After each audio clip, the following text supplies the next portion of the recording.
These rising prices, these insane asset valuations are not natural.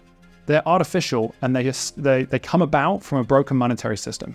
A monetary system that ultimately doesn't allow us to store value. Seb Bunny delves into the intricate workings of our monetary system, shedding light on its many flaws and societal impacts. As the author of The Hidden Cost of Money, Seb unravels the complexities of currency, money, and property, revealing why traditional systems have faltered, leading to a widening wealth gap and general degradation of society.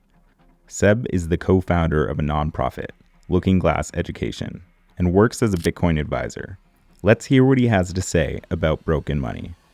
But before we do that, I want to introduce our sponsors, Stampseed, the Orange Pill app, and Swan.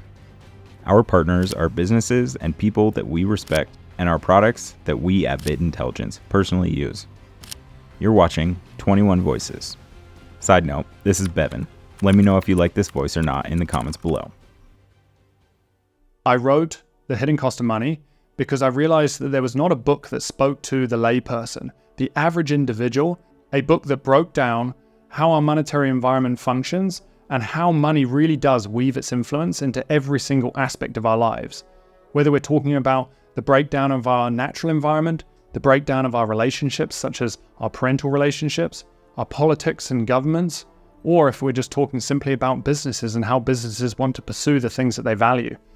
Our money is so important as it really does alter and impact how we show up in this world. And so I wanted to kind of dive into these aspects and explain it to the layperson without all the jargon.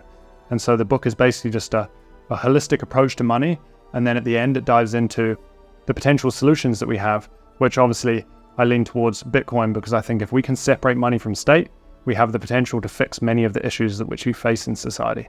I would say the first part of my career was as a backcountry mountain bike instructor, and I spent time pursuing this sport that I really felt like this is what I was drawn towards. This is my passion in life. And I realized very quickly that by simply pursuing something that I was passionate about was not going to afford me the life that actually I wanted to pursue. And not only that, but I was witnessing a lot of these idols, these people that are on these huge movies globally, a lot of them were struggling too. And so it made me question, what is wrong with our current system? Or what is impeding our ability to show up as we'd like to show up in this world? And so that led me down the rabbit hole of, okay, I need to get into investing. I need to figure out a way to develop passive income. And then started off with real estate, and then went down into gold. And then eventually, when you go to gold, you start questioning the monetary system, and then that leads me to Bitcoin. And now I wholeheartedly believe that if we want to change the trajectory at which we are on, we need to change our monetary system, because we have certain incentives in our current monetary system which incentivize very self-interested, selfish behavior. And until we actually separate money from state and incentivize collaboration, incentivize competition, it's going to be really hard for value to rise up. So I truly believe that we need to separate money from state and lean towards a monetary system that favors the individual. And if I'm to kind of quote one person, it is Ross Stevens from Stone Ridge Asset Management. And he says, we need a system built upon rules instead of rulers.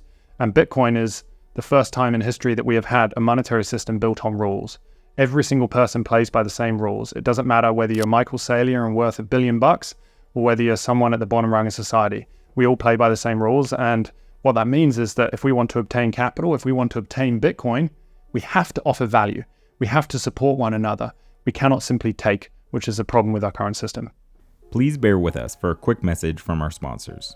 These videos take a lot of time to make, and we've partnered with brands we trust like Stampseed and the Orange Pill app in order to get the funding we need to bring you these videos every week. Don't store your Bitcoin in cold storage without stamping your seed phrase on an indestructible titanium plate. Stampseed is fireproof, rust-proof, impact-proof, and easy to hide. It has no loose parts and will give you ultimate peace of mind that your Bitcoin is safe and sound for the long term. Click the link in the description below for 15% off your stamping kit. When I finally got Bitcoin, it hit me like a lightning bolt. It was the currency of the future, the only money that truly mattered. But there was a problem. I didn't know anyone else that thought like me. That is until I discovered the Orange Pill app. Suddenly, I was connected with a network of like-minded Bitcoin enthusiasts right in my own city. The Orange Pill app is more than just a social network. It's a community of passionate individuals determined to change the world, one Satoshi at a time.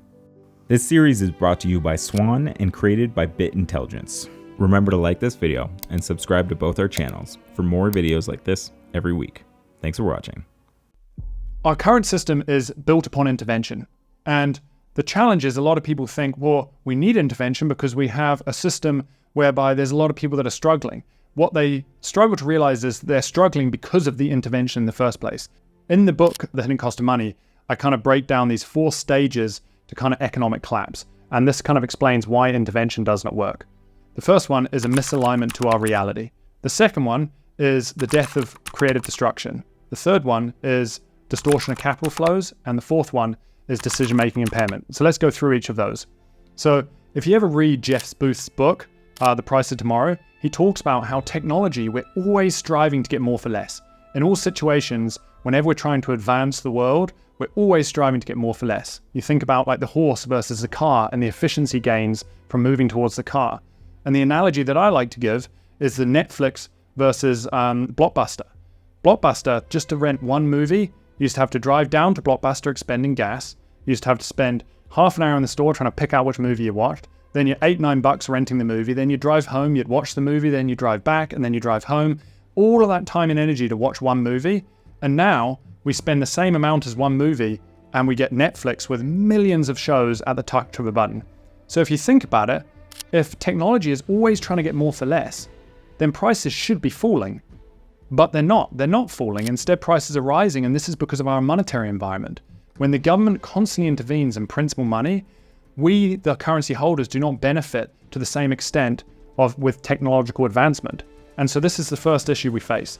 Prices should be falling, but instead, prices are rising. And now this poses a problem.